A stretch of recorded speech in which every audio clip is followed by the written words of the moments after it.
Bem-vindos ao Da Capa à Contra Capa. A água é decisiva para todos nós, também para as plantas e para as árvores. Cristina Castelo Branco começou o restauro dos Jardins das Lágrimas a olhar para esses canais construídos para fazer correr água num dos locais mais romantizados do país. No século XIV, a Rainha Santa Isabel construiu um canal para levar a água das lágrimas ao convento de Santa Clara. O cenário da paixão de Pedro e Inês inclui hoje um anfiteatro criado em 2008 a partir da necessidade de conter as cheias no local. Da água nasceu então arte, mas de onde veio a inspiração? Como intervir num espaço carregado de memórias? De que árvores, por exemplo, se faz essa memória na Quinta das Lágrimas? Como foi o restauro desses jardins? É o tema do Da Capa à Contra Capa. Recebe a arquiteta paisagista Cristina Castelo Branco, autora das intervenções de restauro da Quinta das Lágrimas desde 2004 e autora do livro A Água das Lágrimas. Numa conversa aqui também com Maria Matos Silva, professora do Instituto Superior de Agronomia da Universidade de Lisboa e dirigente da Associação Portuguesa de Jardins Históricos.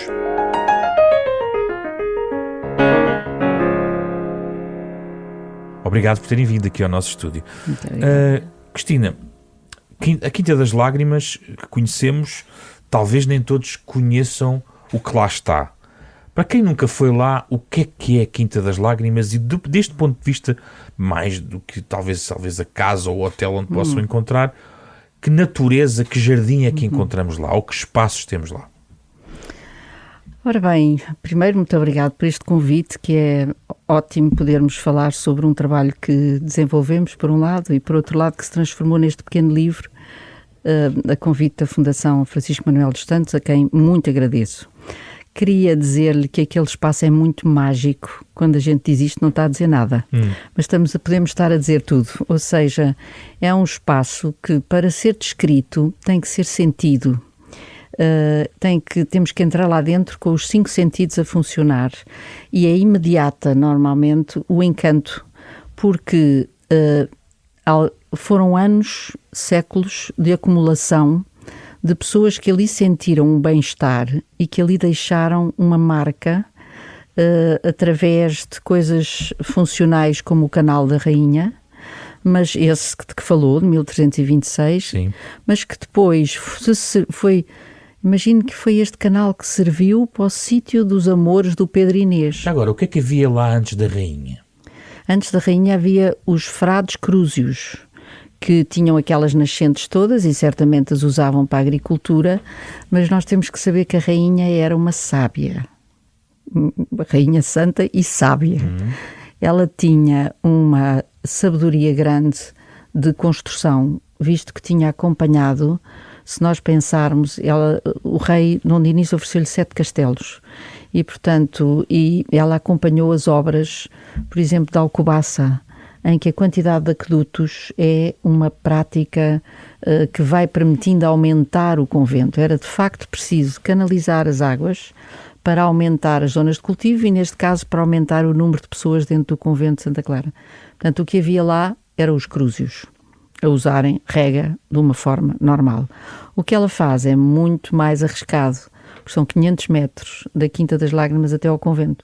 E ela manda canalizar, Sim. Deixa escrito, a razão de ficar escrito permite-nos dizer que é provavelmente o primeiro jardim de Portugal descrito, com documento, porque não temos mais antigo, porque ela cria tudo o que é preciso num jardim. É a água, é um caminho, é um muro e é uma leira de terra para cultivar. E Há uma nascente. Há várias nascentes. Várias, mas ela canaliza 2 para a sua mina, se quiser, de onde depois sai a água. Portanto, quando aquele espaço foi tratado, foi trabalhado por esta rainha com o objetivo de aumentar o convento. Em vez de 30 pessoas, ela queria lá ter 200 clarissas, uma nova ordem, uma ordem que se afastava do dinheiro e das posses da igreja, portanto uma ordem que seguia São Francisco. E portanto a rainha, quando faz isto, deixa o terreno extraordinário para aquilo se transformar num sítio onde o Pedro e Inês foram namorar. Portanto, isto provavelmente não estava no programa da rainha, mas é tão mágico aquele sítio, que essa acumulação de coisas vai acontecer. Depois, mais tarde, o problema da água fica muito claro quando a gente vê aquele lago enorme, que é uma superfície superior aos tanques normais, porque há imensa água. Portanto, a geologia do sítio já nos traz aqui assim a possibilidade de poder fazer o máximo, fazer grande. E eles fazem grande. E fazem o lagar. Mas ao fazer o lagar, deixam um canalzinho um bocadinho mais alto, que no século XIX é logo aproveitado por alguém que queria fazer um jardim romântico. E este alguém é o famoso tio Miguel, portanto já da família Alarcão. Exato.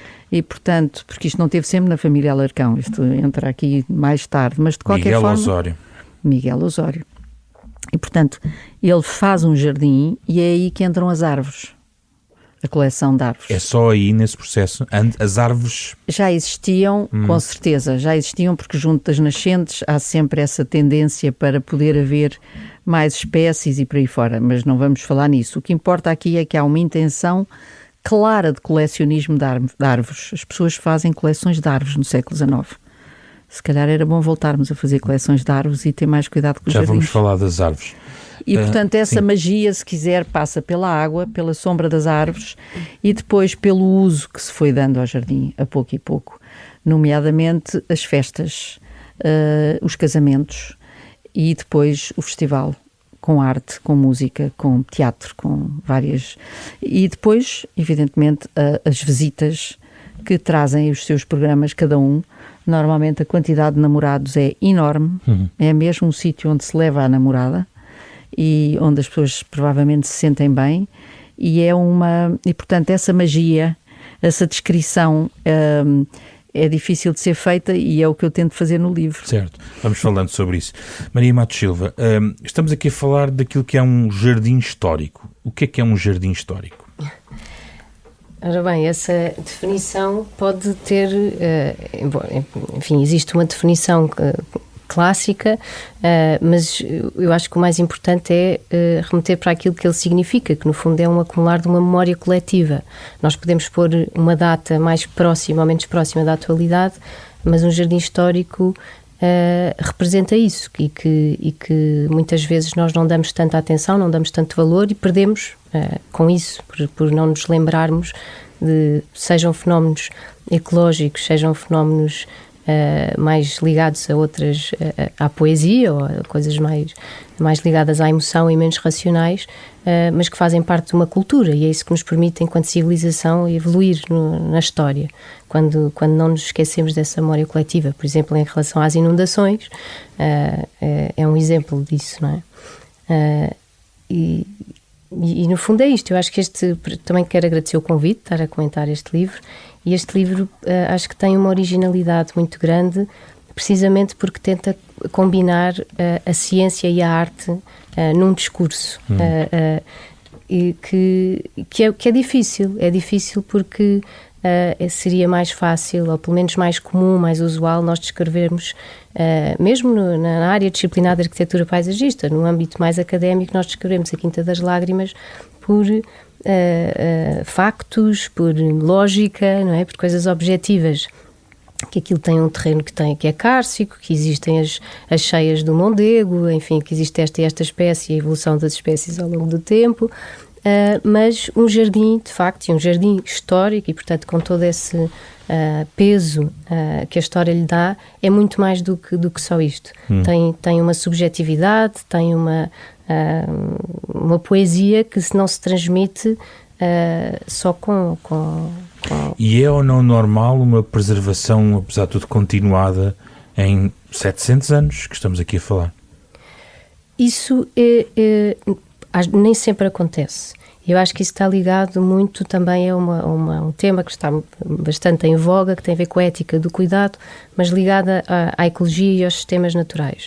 A ideia de nós sairmos um pouco do pedestal, de cuidar da natureza e passarmos a cuidar com a natureza. E isto implica um estar. Um estar mais do que...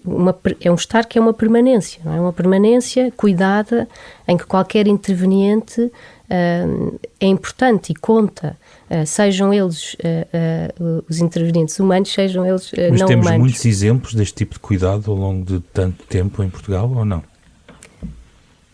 Eu não...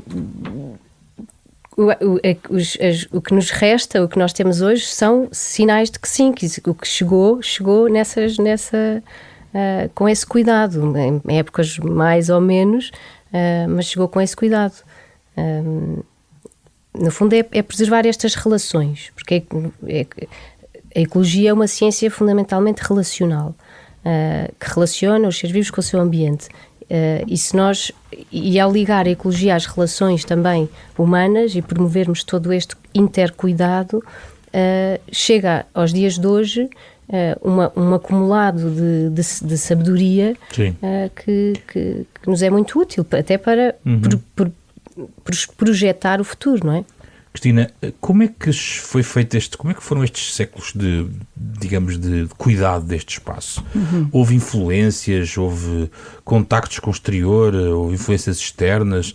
A Cristina, quem vai ler o livro, vai observar a forma como a Cristina fala também dos Estados Unidos, do Japão, enfim, de outros exemplos de cuidado ao nível deste tipo de espaços. Mas nestes séculos todos, neste espaço em particular, essa intervenção do tal tio Miguel também já era devedora de uma influência externa, de contacto externo. Como é que foi? Se quiser começar pelo tio Miguel, é muito simples. Depois andamos para trás e depois para a frente. O tio Miguel é século XIX.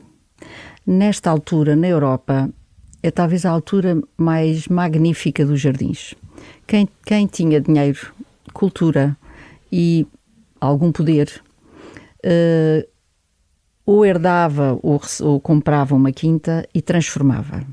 Se quiser olhar para Sintra, vai ver um rei português alemão, um rei alemão, casado com a rainha Dona Maria, que vai trazer o romantismo para Portugal. Portanto, aqui está uma transmissão de uma forma de estar em que a apreciação da natureza é fortíssima. Aquele Palácio da Pena e o seu parque são, se quiser agora a palavra é imersão, são fenómenos de imersão extraordinários.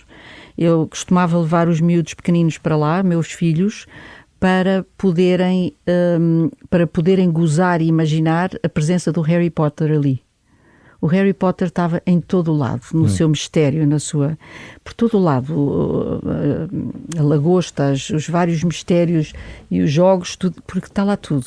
Portanto, é um local criado pelo Dom Fernando e nós devemos estar-lhe muito gratos, porque ele criou um estilo que foi o país inteiro a copiá-lo.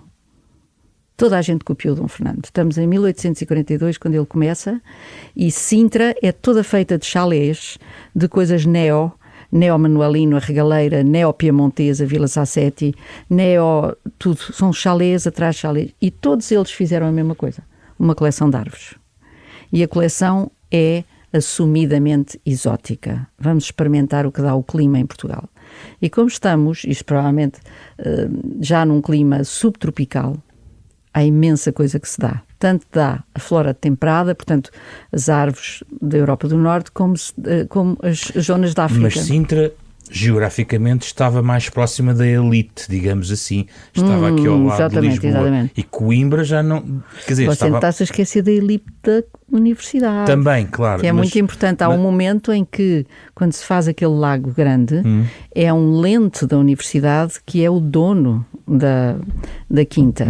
E aquele lago é feito, portanto, estamos no século XVII, e isto é feito por um professor espanhol. Então a academia entra logo aí nessa altura. A academia mal vê uma coisa daquelas, a academia vai e faz obras da maior importância, faz muros de suporte por ali acima, mas são obras influenciadas, voltando à sua pergunta, sim, por uma coisa importantíssima no século XVII, que é a operacionalidade dos espaços rurais e a mecanização de muita coisa. Portanto, ele faz um lagar enorme, com uma enorme roda de lagar.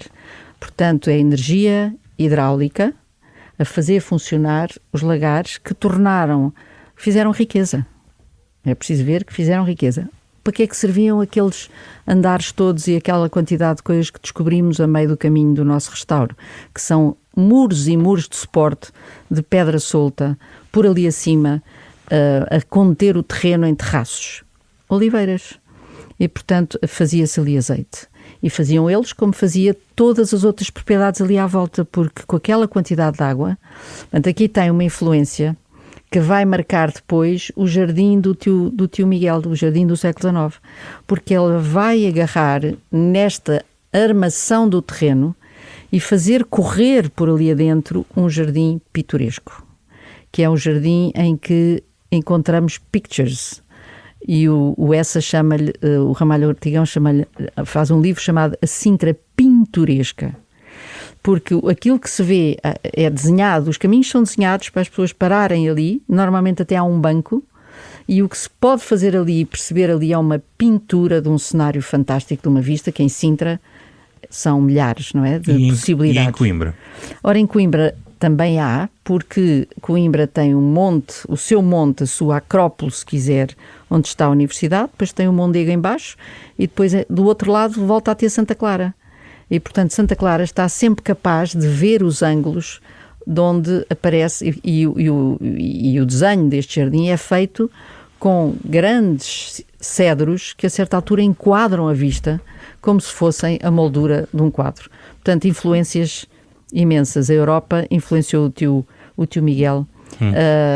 Os cistercenses provavelmente influenciaram a Rainha Santa e o Lacerda, chamava-se ele o dono da quinta a certa altura, certamente o Filipe II e as suas máquinas inventadas naquela altura, século XVII.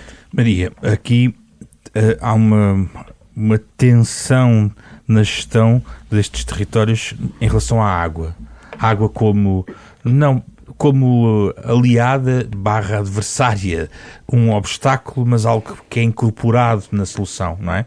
É isto que nós encontramos, e esta tensão vai até, depois já vamos falar da questão do auditório, mas a água é sempre um momento presente. Ela é decisiva nos espaços, neste tipo de espaços, aqui e noutros? Sim, sem dúvida. Isso é uma das questões que nos é mais caras, essa questão do facto de trabalharmos com sistemas que não param, não são ciclos e, portanto, tudo que seja a nossa intervenção ele está permanentemente em aberto, não é sempre inacabada, não é? O que faz com que as intervenções de jardins, a arquitetura paisagista, no sentido mais lato, tem que entender muito bem esses sistemas, conhecê-los muito bem e com a humildade possível tentar fazer parte deles e ao entender por experimentação, por tentativa, ir acomodando a vontade ou de uma comunidade ou de um proprietário ou a nossa própria, se for o nosso jardim, para que siga esse caminho. Aliás, há uma parte no livro, num texto que diz, citado do outro autor, que era deixar, onde é que isso, já não sei qual é que é, mas ter a humildade de procura. Procuro. A humildade face àquilo que encontra no território, na verdade, não é? E não propriamente... Mas a questão é, há uma tentativa de controlar o elemento água a nosso favor, entre aspas, nós que queremos mexer naquele território, é isso?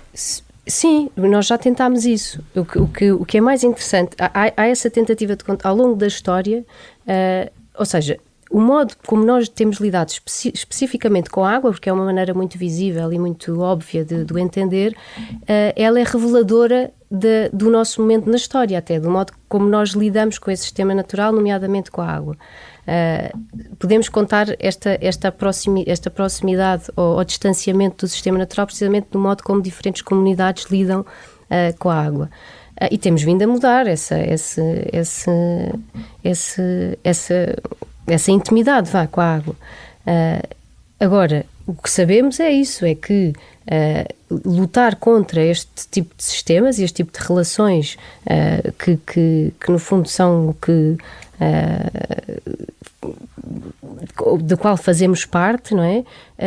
Ou somos um entrave, ou vamos na onda, ou vamos no sistema, entramos no sistema e tentamos acomodar dentro do possível. Já encontrei a página. E qual é? É a 102, Sim. Que era numa carta escrita por... Deixa eu ver aqui, 102...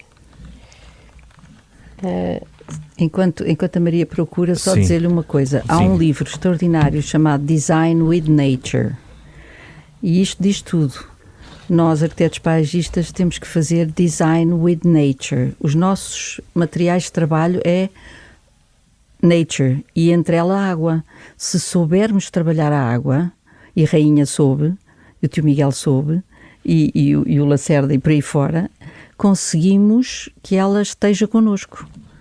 Nessa tensão, vencemos-la nesse aspecto, se quiser. É de uma carta, não é? A Miguel Osório, não é? A Miguel Osório, que no fim diz: contente-se com o papel simples de ser só aquele através do qual um sonho de jardim se realiza e se mantém no tempo. Eu contente-se com isso e vejo as alegrias que é ir, lá está, o cuidar com a natureza e não cuidar da natureza como nessa prepotência, não é? Eu gosto destes detalhes. Isto foi uma carta que a Cristina traduz para português e que apareceu num caixote que se salvou de um fogo. É. Qual incêndio? Houve um incêndio? É um incêndio que acontece durante a vida do tio Miguel, depois dele ter feito imensa coisa. A casa tem um incêndio. E portanto aparece, sabemos que existe um interlocutor em Vichy, sabemos que ele vai passar férias em Vichy, portanto andamos aqui, parecemos um Sherlock Holmes à procura. A tal influência, não é? A tal influência que vem dali, vem da Europa, digamos... Iluminada. Sim, e de alguma maneira, mas uma Europa muito interessante, porque repare, o que eles fizeram de jardins e aquilo que nos chega cá é tudo positivo. Eu falei-lhe de Sintra e disse-me que era a elite. E eu digo-lhe, pode ser a elite, mas o que é certo é que toda a gente foi contagiada por esta forma de estar na vida. E ter um jardim, e pensarmos numa tia velhinha, numa madrinha, que já no seu final de vida tem um jardim, é para os miúdos sempre um ponto vital de relacionamento com a natureza. Isto devia haver mais. E, quer dizer, a nossa capacidade de manter jardins é essencial para esta continuidade da relação com a natureza. Eu estou perfeitamente convicta que se dessemos natureza e jardins e tudo isto que aqui está às crianças em crescimento, ganhariam... Uma espécie de... literacia natural, exatamente, não é? Sobre tal a e natureza, qual. Não é? Ensinar a meter a semente, ensinar a regar, explicar como é que se aduba, como é que se faz o composto e olhar para o composto, agarrar no composto, não ter nojo. Portanto, lembra-se do Piaget? Sim. O Piaget chegou e disse, atenção, as violências, o que é negativo no crescimento de uma criança. E toda a gente fez disto Bíblia.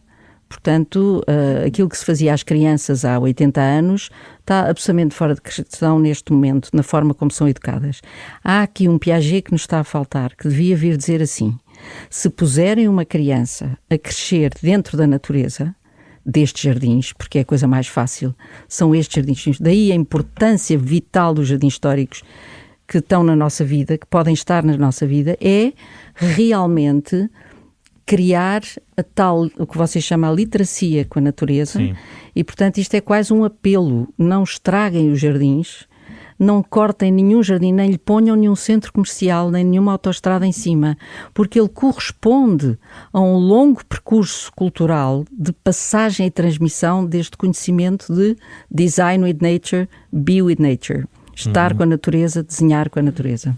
É uma literacia e é uma cultura em ecologia também, que é tão necessária nos dias de hoje. Nós advogamos, e toda a gente advoga, o valorizar da ecologia, muitas vezes sem saber o que isso significa, não é? É mais pelo chavão do verde e do, por exemplo, o permeável, por exemplo, que quer dizer, depende de muita coisa, se é de facto melhor ecologicamente ou não, ou mais rico ecologicamente ou não.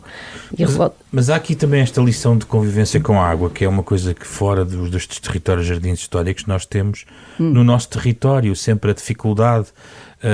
A água parece problemática, parece instável, porque há mais, há menos, não sabemos cuidar dela, armazená-la, não contaminá-la, não é? No nosso território. É uma lição que temos fora destes espaços em particular, não estou a falar agora, estou aqui a abranger um bocadinho.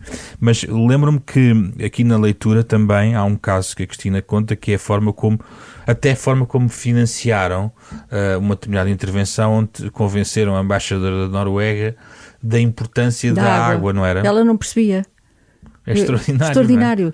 Quando eu montei a candidatura toda com a Teresa Chambela, a Ana Luísa, a Iol Sala, gente que trabalhou ali assim com força, por acaso a Iol não, mas foi uma coisa forte. Conseguimos aquela candidatura, era 1 milhão de euros para jardins históricos, isto não havia notícia, quer dizer, não havia em sítio nenhum.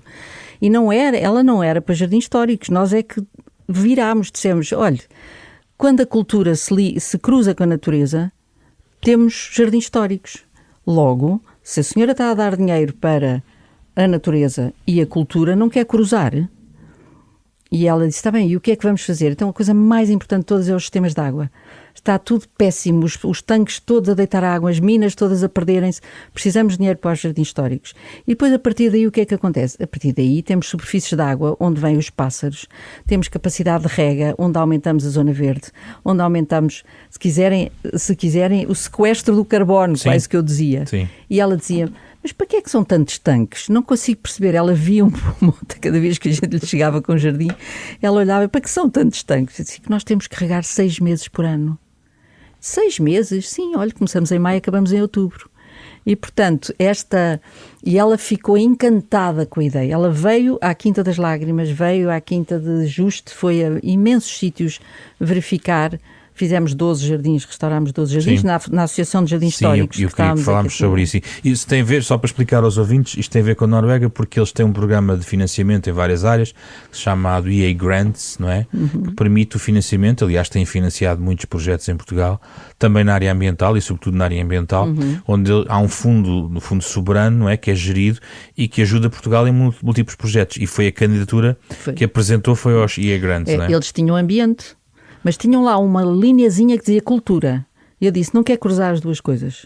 É que a gente assim chega aos jardins históricos nos Onde é que estão os outros 12 jardins, para as pessoas terem uma noção? Onde é que os encontramos? A Maria restaurou um em Viana do Castelo. Sim.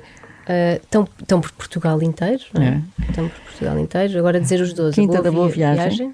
Quinta das Lágrimas. Quinta da Boa Viagem é onde? Viana do Castelo. Viana do Castelo. O Jardim Botânico de Coimbra. A Quinta de Juste. Também a Casa de Juste. Depois temos nos Açores o Jardim José do Canto. Depois, aqui assim no Lumiar, a Quinta de Santo António e a Quinta da Francelha. Depois temos um fantástico claustro do mosteiro das irmãzinhas irlandesas do Mosteiro do Bom Sucesso. Um claustro com água. Onde? Que ficou em Belém, na ajuda, a seguir ao CCB. Francelha já disse. Santo António também. Quinta das Machadas em Setúbal, uma beleza de um sistema de águas. Tanques que alimentavam grandes canais que depois regavam os laranjais daquilo que eram as laranjas que iam depois para a Inglaterra. As laranjas de Setúbal, que eram conhecidas por serem extraordinárias. 3.000 horas de sol em Setúbal, mais água, faz laranjas de altíssima qualidade. E aquilo era ouro sobre azul para seguir para a Inglaterra e serem muito apreciadas. Portanto, recuperámos todo o sistema das noras, que tirava a água do fundo e trazia a água cá para cima, alimentava os tanques e a partir daí uma beleza. Uma coisa de diferentes épocas, de diferentes séculos? Tudo feito ali assim no século XVIII. É uma coisa do século XVIII. O dono, Hugo O'Neill, era um grande apreciador de Schubert e adorava misturar esta ideia de que aquela quinta era um momento da produção e da composição de Schubert e tudo aquilo se juntava entre as laranjas e São os poetas, normalmente, estes proprietários fantásticos. Quando, há pouco estávamos a falar aqui de influências e de Vichy também, mas estes 12, por exemplo, estes vários jardins que temos no nosso país, influenciaram-se uns aos outros? Copiaram ideias ao longo dos anos, ou não? O que eu estava ainda guardado da conversa anterior, mas que se calhar também se junta a esta pergunta, e que talvez também possa, por hipótese, ser uma parte do desconhecimento da Noruega, de quem veio cá, tem a ver, e também com esta memória coletiva que os jardins históricos têm, que é o facto do nosso regime torrencial de precipitação ser um regime torrencial, e portanto muito próprio do nosso país e da zona mediterrânea, que é que chove muito no inverno, numa pouca quantidade, no curto espaço de tempo, e temos um grande e longo período sem chuva, e portanto as nossas ribeiras não são de nível de água permanente, não é? E por isso é que nós precisamos de tanta infraestrutura de tanques, de cisternas, de canais, que caracteriza muito os nossos jardins, caracteriza muito a nossa paisagem, precisamente associada a estes sistemas ecológicos muito Mas próprios. Conversavam entre eles, trocavam ideias, estas pessoas conheciam-se ao longo dos séculos? Foi a academia que os juntou? Como é que foi?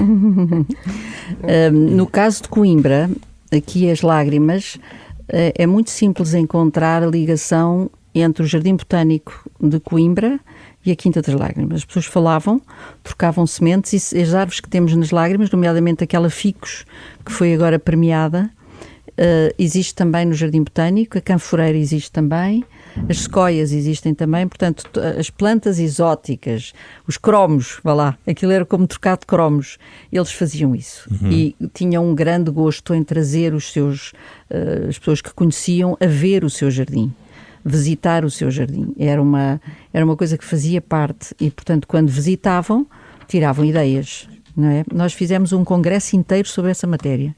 Chamámos-lhe Transmissions, Garden Transmissions, as transmissões nos jardins, porque é tão impressionante a forma de passagem dos estilos e do saber fazer, tudo a copiar o Luís XIV, tudo a copiar os jardins ingleses, tudo a querer um jardim romântico, não é? E, portanto, há um seguir muito claro. O jardim modernista, não é? Quando a gente nos aparece aqui em 69, o jardim modernista da Gulbenkian, já tinha havido um antes, o jardim do Bonfim, em Setúbal, feito pelo mesmo arquiteto que fez a Gulbenkian, o arquiteto Viana Barreto. Sim. E o Viana Barreto fez um primeiro, e que foi tão bom, e é o primeiro modernista. E o Viana Barreto é profundamente marcado pela influência modernista, a qual já de si é marcada pelo Japão. E, portanto, a transmissão de estilos e de soluções e de gosto é uma coisa que tem três formas. Nós chegámos à conclusão neste congresso, três formas simples: a imagem, a palavra e a experiência. Portanto, venha um arquiteto que saiba fazer o jardim francês, e o nosso czar da Rússia faz um jardim fabuloso francês, igualzinho ao de Versailles, mas agora nunca é igualzinho, isto é que é o interessante, ele vai adaptar à paisagem, portanto cria quase que um novo estilo.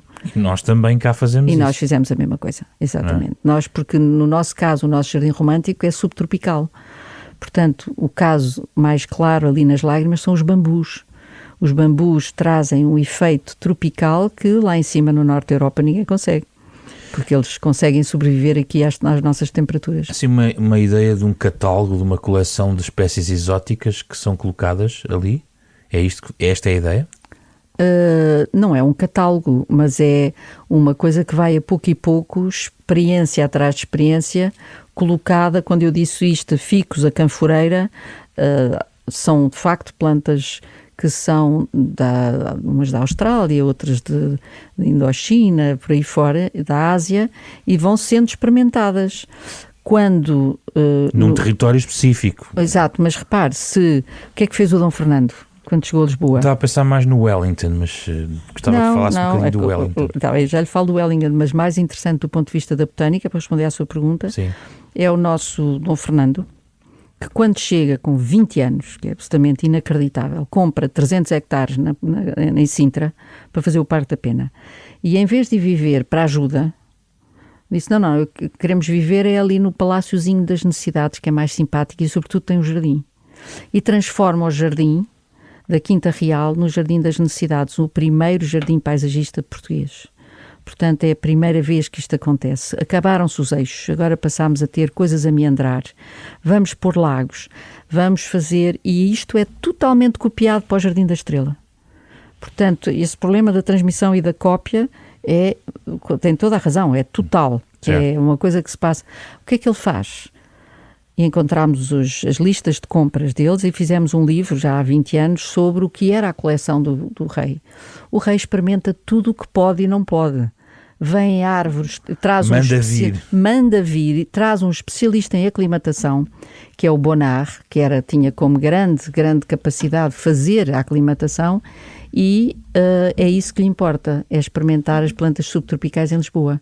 Abriu o caminho para tudo o que é jacarandás e tipuanas, tipus e por aí fora, que nós agora estamos habituados, mas que são completamente subtropicais e dão-se lindamente. Cada vez se dão melhor. Onde é que entrou o Wellington na história da Quinta das Lágrimas? É uma coisa muito interessante. É o pai deste Miguel Osório, um tal António Osório, que é militar.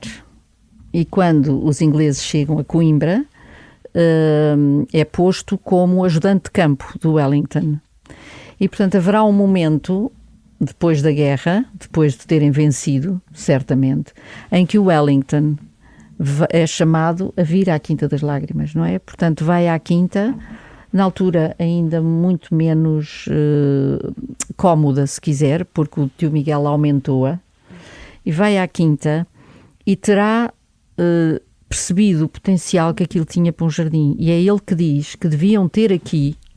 E agora isto vem juntar-se ao que disse a Maria, a memória coletiva. Ele disse, deviam pôr aqui a estrofe do Camões, onde ele indica a quinta, onde ele indica a existência e o aparecimento da Fonte das Lágrimas.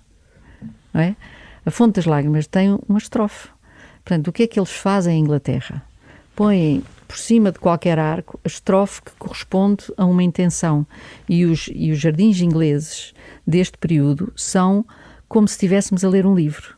Vamos por ali fora e temos peçazinhas, normalmente do mundo clássico, que nos vão indicando que agora entramos para o mundo Ulisses e que dali para a frente vamos andar perto da Ilha dos Amores e por aí fora. Portanto, os jardins transformam-se numa espécie de livros imaginários que são deixados pequenos elementos. O que é que faz o Wellington? Diz, vocês deviam pôr aqui isto. E também diz que há aqui uma árvore que eu gostaria de plantar. Ora, nós chegámos à conclusão que era impossível. Porquê? Porque veio um raio e matou a sequoia. A sequoia chama-se Wellingtonia e dizia-se que a Wellingtonia tinha sido plantada pelo Wellington. Ora, ele teve em 1810. Ora, contando os anéis de crescimento da Wellingtonia, aquilo dá-nos 1868, porque podem-se contar um a um. Aquilo é preciso. Mas dessa foi a sequoia que foi parcialmente salva pelo tal guarda-chuva do turista? Extraordinário, pois. Foi mesmo, essa? Foi. Senão tinha ficado toda morta. Já não... Portanto, cai um raio, uns turistas estavam lá? Uns turistas, como exatamente. É que aconteceu? Salvaram-se? Um casal que não se importava de visitar o jardim à chuva. E ao vento, e à tempestade. E salvaram-se? Eles salvaram-se porque tinham botas de borracha, sapatos de borracha. E o guarda-chuva tem um efeito também na estruturação depois da sequoia afetada? É, porque o raio iria entrar para dentro de todo o raizame, matando totalmente todas as radículas e as raízes e tudo aquilo ia morrer. Todo o mundo que está por baixo do solo, há um mundo inteiro por baixo do solo que a gente tem que descobrir e dar a descobrir aos miúdos. Lá está, o tal Piaget da natureza que estamos à espera. Esse mundo que está ia morrer todo, eletrocutado. Portanto, morria integralmente toda a flora e fauna que tivesse sido tocada por este raio. E o que é que faz o senhor holandês? É holandês. Está agarrado ao seu chapéu de chuva, que vai servir de para-raios e o raio desvia-se e entra para dentro do chapéu de chuva e do senhor, mas como ele tinha sapatos de borracha, isola e ficou com a mão queimada. Teve sorte. Teve sorte. Maria, o que é que quer acrescentar aqui nesta nossa reflexão? Não, agora falámos um pouco desta parte que não se vê das árvores do reizame e que existe todo este mundo, toda esta riqueza, e gostava já agora de desenvolver um bocadinho sobre isso, porque de facto é muito importante e liga-se com esta questão de passagem do conhecimento, que está ligada também ao cuidado e ao afeto, não é? Nós para gostarmos temos que conhecer bem. E, de facto, com os sistemas naturais e com a ecologia, com estes sistemas de relações entre sistemas, há muita coisa que nós podemos aprender quando estamos de mão dada com, não é? Quando estamos ao lado. E do mundo vegetal, e o livro menciona isso, fala das microrrizas, fala da inteligência do mundo vegetal. Muitos outros autores também falam disso, o Mancuso, da sensibilidade e inteligência das plantas, mas tanto no mundo vegetal como noutros sistemas ecológicos, há muita coisa que podemos aprender. Aqui o caso das microrrizas que é mencionado no livro, a comunicação que existe numa floresta que nós não vemos. Da tal vida secreta, não é? Da tal vida secreta, e que, procurando conhecer, pode haver muitos paralelos interessantes que nós podemos fazer na tomada depois de decisão de projeto, por exemplo. Sim. Devíamos aprender um pouco mais com esta cooperação que há, não é? Sim, sim, há muito. Este fenómeno da comunicação das microrrizas também que são o INEM, não é? Que há um parágrafo que fala sobre isso, porque é o INEM. Detectam um perigo e conseguem comunicar nesse reizame que esse perigo está iminente, seja um fogo, seja um fungo, uma bactéria, ou o fenómeno da timidez das copas, por exemplo, que é que numa floresta a crescer, as copas não se tocam para permitir todos crescerem com a mesma intensidade de luz e com a mesma... Eu espero que quem nos escute passe a olhar de outra forma agora depois desta conversa. Mas este é um cheirinho de imensos paralelos possíveis. Claro que não queremos ser iguais, não é? Não somos, mas há muitas coisas que podemos aprender e este afeto, no fundo é isto. Eu acho que este livro tem este lado muito... necessariamente humilde, porque expõe muito este lado mais emocional, de um afeto, de uma dedicação dada a um espaço, de estar neste espaço, e de contar esta história, estas várias histórias, de como é que este jardim foi sendo desenhado, como é que ele estava, não é? Qual é a circunstância dele Sim. no momento, e uma tentativa de projetar este jardim no futuro. De facto, isso não se consegue só com consciência, não é? Claro, e isso é uma deixa extraordinária para esta trilogia que acaba de dizer, dedicação, humildade e afeto, que certamente encontramos no Sr. Jaime. Ou seja, verdade. não estamos a falar da academia, estamos a falar de alguém que conhece com as próprias mãos. Aqui, aliás, tem uma experiência, penso eu, ligada ao Jardim Botânico de Coimbra, não é? É, exatamente. Portanto, há o tal vaso comunicante com o Jardim de Coimbra.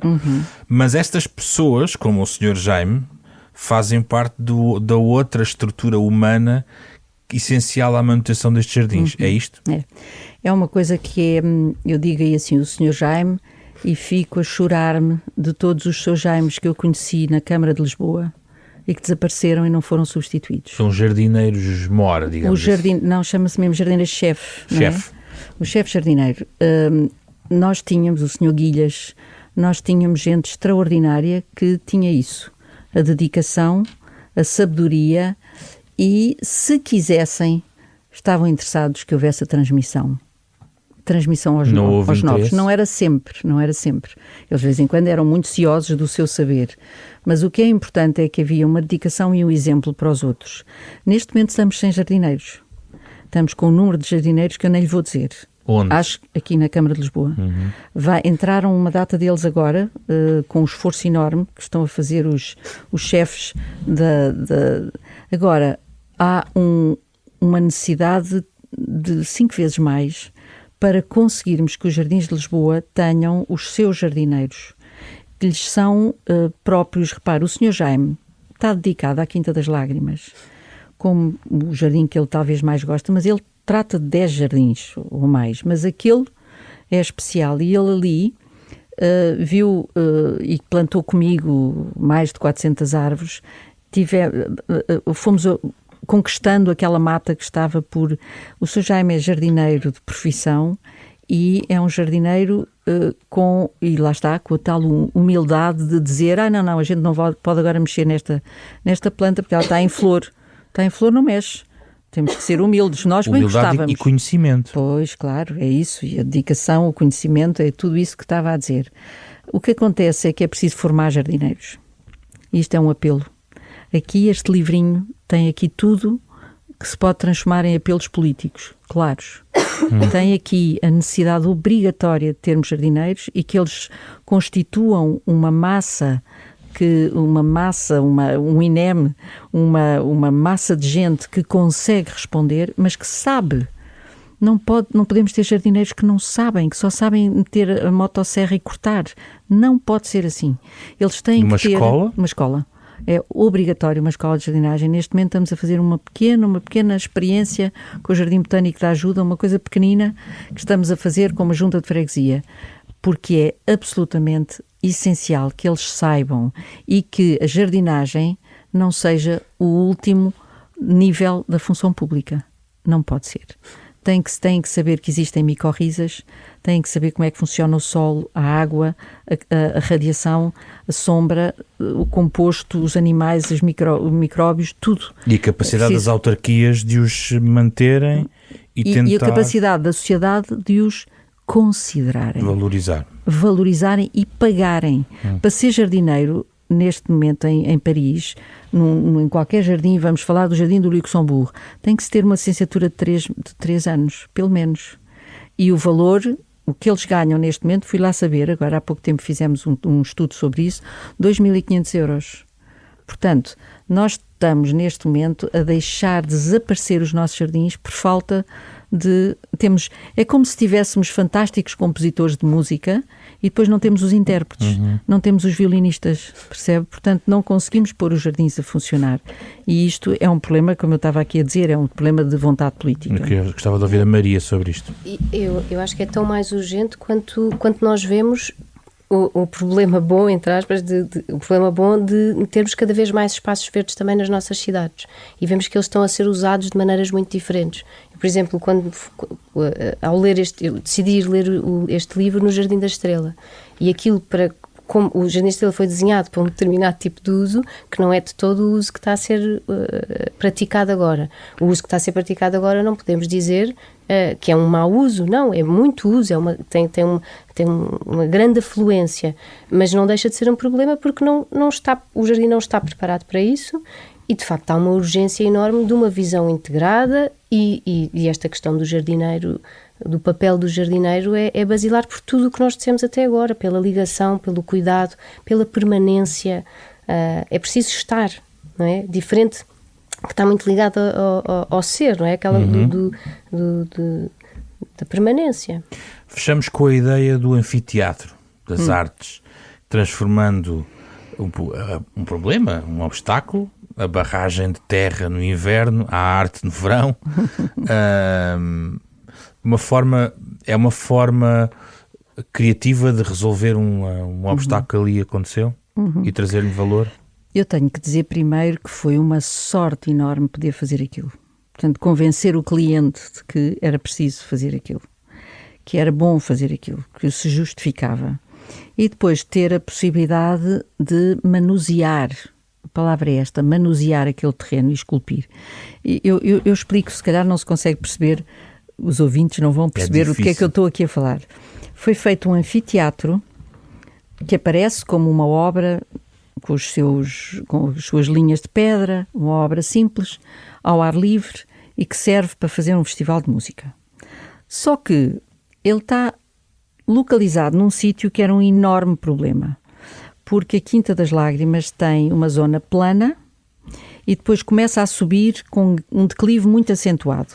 E na parte de baixo dessa zona plana, por causa dos calcários que formam, cria-se imensos depósitos de água que, quando chove muito, despejam e vão despejar ao mesmo tempo que o Mondego sobe. E nessa altura não conseguem despejar nada. Então o que é que acontece? Voltam para trás. O que é que aconteceu ali? Antigamente eles andavam, descia a água do monte, o Mondego subia e ficavam os campos de cultivo, de milho normalmente, completamente alagados.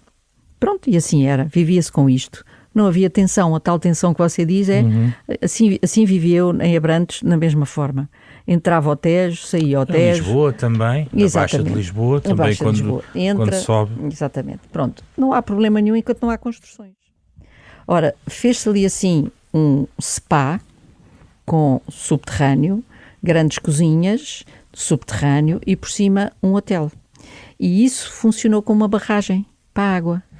E então a água vence, como sempre. A água passa. Portanto, quando houve chuvadas e saíram aquelas quantidades brutais de água de dentro da serra, mas ao mesmo tempo escorreram através da encosta, elas vieram parar todas dentro do spa, dentro das cozinhas e por aí fora. E aquilo, quer dizer, aconteceu 2 vezes. Eu tinha dito, quando vi uma rampa que descia para o spa, de coisa tão bonita, mas isto vai dar asneira, porque isto vai ser um buraco para entrar a água que vem dali de cima. E alguém me disse, cala a boca, o que é isso? Está aqui a dizer mau presságio. Foi exatamente o que aconteceu. E, portanto, nós tínhamos um professor que falava sempre assim, estava sempre a dar este tipo de alertas e depois as coisas aconteciam. Um grande mestre, o arquiteto Sousa da Câmara, de quem eu te falo também aqui, e que era um paisagista de mão cheia, porque era um sábio, não é? Então, a partir de certa altura, este anfiteatro é criado tirando-se a terra de frente dele, ou seja, digamos que o palco é feito um buraco e é feito ao longo dele uma barragem. E, portanto, quando a água chega, fica quietinha num lago que é o palco, digamos, e nesse lago ela vai escoando durante 3 ou 4 dias, porque temos drenos enormes que estão ali à espera que aquela água chegue, e já chegou muitas vezes. O Sr. Jaime telefona-me a dizer, ei, se a gente não tivesse feito aquele muro, o muro só tem 1,20 m, não é muro, aquele talude, só tem 1,20 m e está coberto de relva, com umas florzinhas em cima, com ar que ninguém lhe toca. A pluviosidade irregular que vivemos hoje em dia, climática, claro, não estraga os seus planos, ter um anfiteatro limpo? Eu vou-lhe dizer, o anfiteatro está fora desta zona de cheia, se quiser. Sim. Chama-se uma bacia de amortecimento. E nós tivemos hidráulica para sermos arquitetos paisagistas, e isto significa, e tivemos hidrologia, e isto significa que temos algum conhecimento do comportamento da água. E, portanto, o momento mais grave é o chamado momento de pico de cheia, e é quando o Mondego está alto, e aquilo é pior das situações todas. O que interessa é que não haja nada no caminho e que a água possa ficar ali agora à espera para poder ser desviada e drenada devagarinho.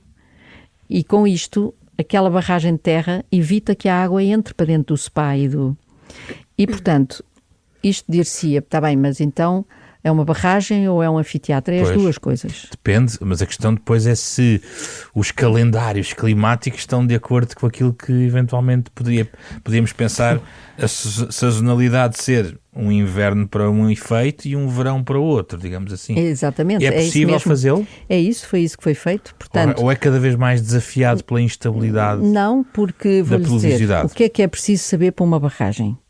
É preciso saber qual é o volume máximo do pico de cheia.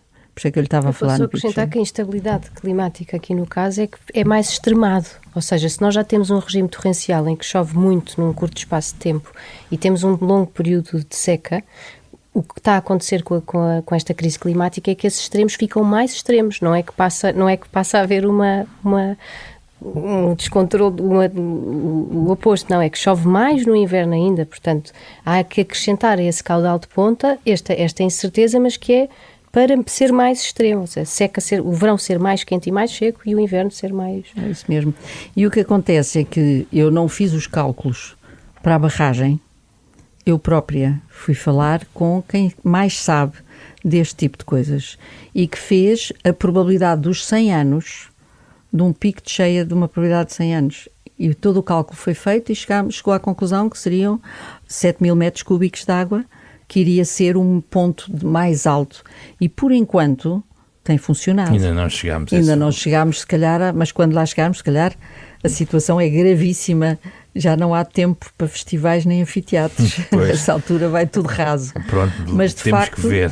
Exatamente, mas de facto foi isso que fizemos. Foi meter a ciência aqui a trabalhar, e a hidráulica é uma ciência complicadíssima, e metemos a hidráulica aqui, pedimos ao Jorge Frois para nos fazer este cálculo, e desenhámos tudo em função disso. É curioso porque é uma realidade que nós já podíamos ter, ou melhor, já se sabia, não é? Antes dessa construção dessa barragem que no fundo quebrava esse ciclo, e que vinha do conhecimento da geologia, não é? Do Cárcico, que acumula essas grutas, mas também desta parte artística, não é? Até antes de Camões, como diz no livro, que vinha de Ovídio, do quarto livro das Metamorfoses, que era o Lamentando a Pedra. Portanto, já estava inscrito nesta memória coletiva deste jardim a quantidade de água que jorrava desta encosta. Muito bem, vamos ficar por aqui. Eu agradeço muito a vossa presença aqui. Falámos sobre este Água das Lágrimas, da Cristina Castelo Branco. Obrigado, Maria, também por estar aqui connosco nesta edição. Posso Diga. Só juntar-lhe aqui uma coisa. Sim. Falámos tanto de jardins históricos que eu acho que é importante fazer perceber aos nossos ouvintes uma coisa que é fundamental, que os jardins históricos não têm qualquer proteção legal. Isto é de maior gravidade e que deveria ser tomada em atenção, e que todos soubessem que quando vão a um jardim histórico, seja a Quinta das Conchas, seja neste momento já o Parque Gulbenkian, são jardins que podem desaparecer de um dia para o outro, porque não há uma proteção legal. E isto devia ser pensado seriamente do ponto de vista político. A lei de bases do património não tem a palavra jardim histórico sequer lá dentro, que foi feita no ano 2001. E não tem, e eu batalhei muito para que houvesse ao menos a referência e o conceito de jardim histórico. Está tudo por fazer, estamos em 25 e, portanto, estão muito ameaçados, e a Quinta das Lágrimas poderá estar sempre. Por enquanto o hotel dá-lhe força e dá-lhe capacidade de se manter. Muito obrigado pela vossa presença. Obrigada. Por curiosidade, o autor do genérico deste programa esteve na inauguração do anfiteatro Colina de Camões. O genérico original do nosso programa é do pianista Mário Lajinha.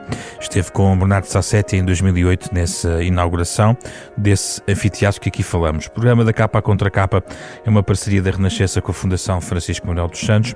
Fizeram o programa esta semana, um programa que de resto está em podcast nas plataformas digitais habituais. Fizeram o programa Beatriz Garcia, Diogo Casinha, Ana Marta Domingues e José Pedro Frazão. Na próxima semana trazemos aqui outro tema para a conversa.